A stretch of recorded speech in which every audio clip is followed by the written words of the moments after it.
IPL 2025 season ముగిసిన తర్వాత England test series ప్రారంభం కానుంది. ఈ టెస్ట్ సిరీస్ కోసం బీసీసీఐ ఆటగాళ్లని ఎంపిక చేసే పనిలో పడింది. అయితే ఈ క్రమంలోనే భారత సీనియర్ క్రికెటర్లు వరుసపెట్టి రిటైర్మెంట్లను ప్రకటిస్తున్నారు. ఇప్పటికే రోహిత్ శర్మ తన రిటైర్మెంట్ను అధికారికంగా ప్రకటించగా గత కొన్ని రోజులుగా కోహ్లీ రిటైర్మెంట్పై కూడా ఊహాగానాలు మొదలయ్యాయి. ఆ ఊహాగానాలన్నింటినీ కూడా నిజం చేస్తూ కోహ్లీ తాజాగా తన రిటైర్మెంట్ ప్రకటనను అధికారికంగా వెల్లడించాడు. తాను భారత క్రికెట్కి ఎంతో రుణపడి ఉన్నానని, టెస్టు క్రికెట్ ఆడడం ఒక అద్భుతమని, 14 ఏళ్ల పాటు వైట్ జెర్సీ ధరించడాన్ని ఎంతో ఆనందించానని చెప్పుకొచ్చాడు. అయితే మీడియాలో వచ్చిన వార్తల ప్రకారం బీసీసీఐ వద్దన్న కూడా కోహ్లీ ఎందుకు రిటైర్మెంట్ ప్రకటించాడనే విషయానికి సంబంధించి బలమైన కారణాలున్నాయి. ఆ వివరాలను మనం ఇప్పుడు చూద్దాం. ప్రస్తుతం కోహ్లీ అంత గొప్ప ఫామ్లో లేడు. తన పీక్ ఫామ్ని ఎప్పుడో పోగొట్టుకున్నాడు. అంతేకాకుండా టెస్టుల్లో విపరీతంగా ఇబ్బంది పడుతున్నాడు. న్యూజిలాండ్ సిరీస్లోనే కోహ్లీ దారుణంగా పర్ఫామ్ చేశాడు. ఇక ఆస్ట్రేలియాలో జరిగిన టెస్ట్ సిరీస్లో అయితే 5 టెస్టులకు గాను కేవలం 190 పరుగులు మాత్రమే సాధించగలిగాడు. ముఖ్యంగా హాఫ్ స్టంప్ అవతల ఉన్న బంతులను ఆడడంలో విపరీతంగా ఇబ్బంది పడ్డాడు. తన టెక్నిక్ మసకబారిందని, తన ఫామ్ కోల్పోయానని కోహ్లీ గ్రహించాడు. అందుకే గౌరవప్రదంగా తప్పుకోవాలనుకున్నాడు.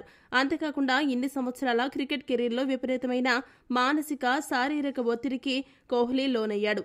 వయసు మీద పడ్డం కారణంగా ఇకపై ఆ ఒత్తిడిని భరించలేనని భావించాడు. తన సుదీర్ఘ కెరీర్కు ఫుల్ స్టాప్ పెట్టాల్సిన అవసరం ఆసన్నమైందని, ఇకపై ఆడితే తాను తెచ్చుకున్న పేరును తానే చెడగొట్టుకున్నవాడినవుతానని గ్రహించాడు.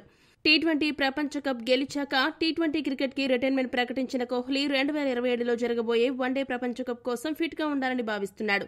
ఆ సమయంలో టీమిండియాకు ప్రపంచ కప్ గెలిపించడమే లక్ష్యంగా పెట్టుకున్నట్టు తెలుస్తోంది. ఆ విషయాన్ని దృష్టిలో ఉంచుకుని టెస్టు క్రికెట్ కూడా రిటైర్మెంట్ ప్రకటించినట్టు స్పష్టంగా అర్థమవుతుంది.